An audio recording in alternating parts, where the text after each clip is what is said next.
إن الحمد لله نحمده ونستعينه ونستغفره ونعوذ بالله من شرور أنفسنا ومن سيئات أعمالنا من يهده الله فلا مضل له ومن يضلل فلا هادي له وأشهد أن لا إله إلا الله وحده لا شريك له وأشهد أن محمدا عبده ورسوله أما بعد.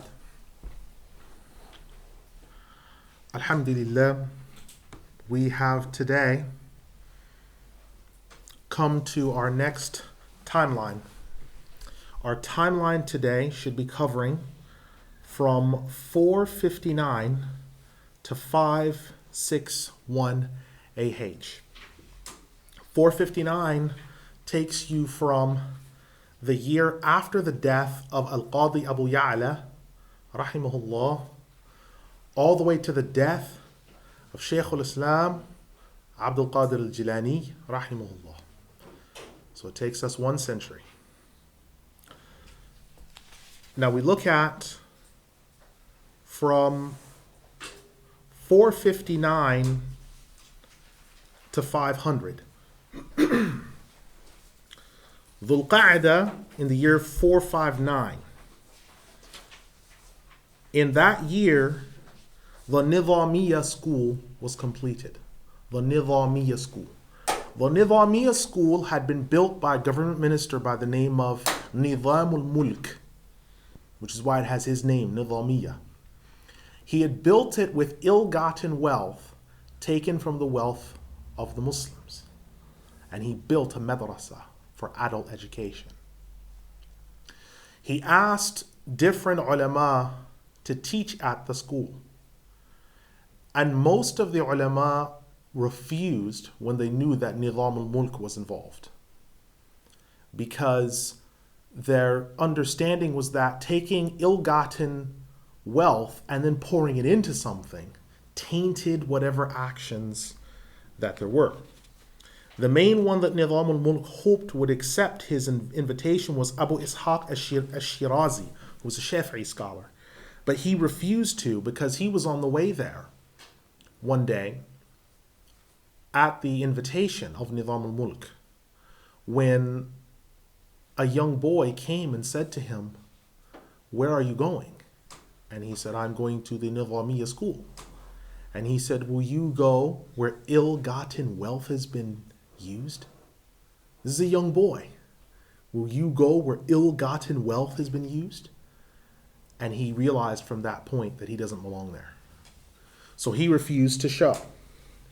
And so what he did is he got another scholar, Ibn al-Sabbagh, who was another Shafi'i scholar, and he came and he taught there.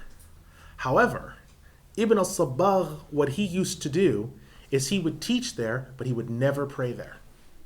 He would never pray there. He would always pray somewhere else, because he knew whatever wealth that was there, whatever was poured into that school, was coming from ill-gotten wealth. So he decided, I'm not going to pray here, but I will teach.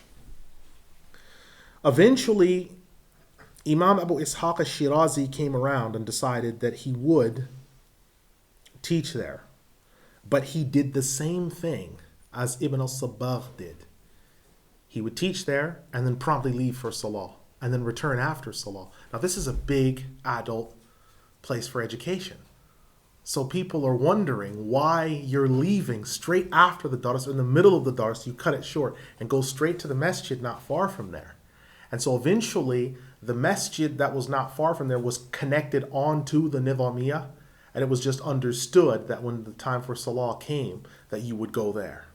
And it avoided the fitna of the ill-gotten wealth in Nizamiya. So moving forward then, when you see places, even in our day now, that have been built with ill-gotten wealth, you pray in the part of the place that has the sahih wealth attached to it, while you may do any other thing that's not connected to Salah in that place. Because if you pray in that place, one of the points of fiqh for Salah is that a Salah can be invalid in a place if you're praying somewhere where the land was stolen, ill-gotten wealth was used to build it, or it was taken in false gains, like riba, or the transactions were wrong. And so your salah will be batil if you pray in that area. But if you teach in that area, you will lose some of the barakah of your teaching, but the teaching will still be valid. Because that type of ibadah doesn't require the same strictness that salah does. In the year 460 AH, there was a huge earthquake in the land of Palestine and some surrounding villages. 15,000 people died just from the quake. The dome of the rock shrine fell down into collapse and was cracked for some time. There were also disturbances with the bodies of water in the area like Lake Tiberias and places surrounding that. The aftershocks of the quake were felt as far as Rahba and El Kufa. Now remember, Palestine is in Sham. So if the aftershocks were felt in Kufa and Rahba, that far afield, that means it was a huge quake. At least we're talking a magnitude 7, 7.5. Because in order to be felt that far away, the initial quake had to have been 7.5, 7.7. It's comparable to, say, the earthquake in 1999 in Turkey, in which the aftershocks, the epicenter of the quake, was quite far from where the aftershocks hit. But people were feeling it in Istanbul, and half of Istanbul's population slept on the street during the next 3 nights because they kept feeling aftershocks. On the 15th of Sha'ban, 461, the central masjid in Damascus was burned and destroyed during the fighting between the Abbasid rulers and military commanders. Now that's referring to the Umayyi Masjid. The Umayyi Masjid was taught at and attended by such great ulama as Imam Shamsuddin ibn Qudama, the nephew of Imam Muwafaquddin, rahimahullah, and Imam al-Nawawi. It is mainly affiliated with being an Ash'ari institution because of the prevalence of Ash'ari scholars. It is not the same, and this may be beneficial to write down, it is not the same as the Jami'a al-Ashrafiyya. The Jami'at al-Ashrafiyya is different. The Jami'a Umayyah, Imam Shamsuddin ibn Qudama, rahimahullah, he died in 682 Hijri. He was not an Ash'ari in his creedal formulation, but he would teach on the grounds and he would teach outside of the grounds. The Jami'at al-Ashrafiyya, entrance into that requires you signing a document for your enrollment that you are an Ash'ari and adhere to the tenets as found in, and then they list the books. Attendants to this and alumnists of the Jami'at al-Ashrafiyya include Ibn Kathir, Imam Muhammad Uthman al-Dhahabi, and numerous others. Salah ad-Din al-Ayyubi, another Ash'ari, an alim, taught at a mahad outside of Al-Azhar, and that was again one of his requirements. Another earthquake came in the year 462 AH, and it left many people dead, and it actually destroyed the city of Jerusalem, where it had to be rebuilt from scratch. The earthquake was that devastating. In the same year, the Abbasid government established a khutbah in Al-Hijaz region, as previous to then people had their regional scholars making the khutbah. What that means is, in the time of the Abbasids, in the Hijaz, Abbasid money was used, and the Abbasid rule was accepted. However, the people giving the khutbah would not be under the control of the Abbasids. And so you had independent scholars. So when the Abbasids sent their delegation to Al-Hijaz, they said, we want people that are representing the Abbasid nizam, the Abbasid system. We don't want people that will be independents or rogues, because they'll obviously call either for the overthrow, removal, or change of the government. The same thing exists now over Arabia. The government that's in place now, if you become a rogue or you become outside of the grasp of their strength, then they will remove you, because your khutbahs are pre-taped, pre-recorded. The same thing exists for Cairo. Pre-taped, pre-recorded on what you're going to speak on. And you read from the sheet, and if you go outside of that, you're either removed from your post, arrested, killed, or both. because they simply have decided that they're not going to allow people to speak freely because it's going to cause tribulation. They're trying to currently do the same thing in Nablus, Ramallah, and other places. But if the imam and his congregation have rocket launchers, it's very difficult to impose the type of strictures in which you will say, you're not going to give a khutbah that's critical of Israel or the Palestinian Authority of Hamas. Well, if everyone's got rocket launchers in the congregation at home, it's pretty difficult to impose that. Now we come to the next area, which is 463 AH. Armanus the Roman, in the year 463 AH, came with an army of 200,000 horsemen of the Byzantines and the Franks. The Sultan, Alip Arsalan, sent a letter to them requesting some type of agreement or armistice, but Armanus refused. Alip decided to fight them and march out with an army of 15,000, and Allah gave him the victory over them, and the Romans were devastated. The Muslims took them prisoner. There were so many prisoners from the Kuffar that the believers did not know what to do with them. Armanus was bought and ransomed his freedom for more than 2,500,000 dinar. There was a peace between the Muslims and the Christian groups for 50 years, and the Muslims were paid 10,000 dinar per year. Now again, when looking at dinar, we're looking at 7 pounds per dinar. So if you multiply 7 times whatever the amount is, this will give you how many pounds this cost. This will give you how many pounds this was.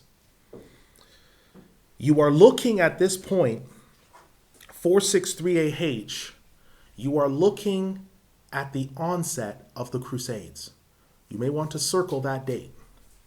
It was around this time, not long after, and we're going to come to that in just a moment, Pope Urban II was told that Muslims had desecrated the Church of the Holy Sepulchre, that they had burned it, and that they had slaughtered all the inhabitants inside and left no one left standing. When this news reached the Catholic domiciles, they decided that they needed to retaliate. And Pope Urban II, issuing a papal bull, called for a, quote, war of the cross, harb al-sulb, a war of the cross. And it's to this day that the Crusades in Arabic are called hurub al-sulbiyya, or hurub al-sulbiyyin, the war of the cross worshippers, or the war of the cross, the carriers of the cross. That is the Arabic word for the Crusades, harb al-sulbiyyin. Now, when Pope Urban II issued his decree, he did two things. Number one, he raised a huge army, because as the Vicar of Christ, the second part of the Trinity on earth in place of Christ when he is absent on his throne, ruling from the right hand of God, as they state, he has absolute authority, temporal and spiritual. Troops were absolved before even committing atrocities and given the rights of extreme unction as they stated what they were going to do. What atrocities they were going to commit, they were told that they were forgiven before they'd even committed the atrocities that they stated they were going to do. So you can understand what mindset those people are leaving from Europe in as they're marching their way down to the Middle East. Al-Mu'tadid Billah died in the year 464 AH. And in 465 AH, the son of Imam Abu Qasim Al-Qushayri, Abdul Rahim Al-Qushayri, was a great Ash'ari debater and orator and called people to that creed. He also taught Imam Al-Haramain, Abu Mu'ali, went on Hajj, and after completion he came to Baghdad. Once Abdul Rahim Al-Qushayri came into Baghdad, he looked for someone who would listen and began to teach.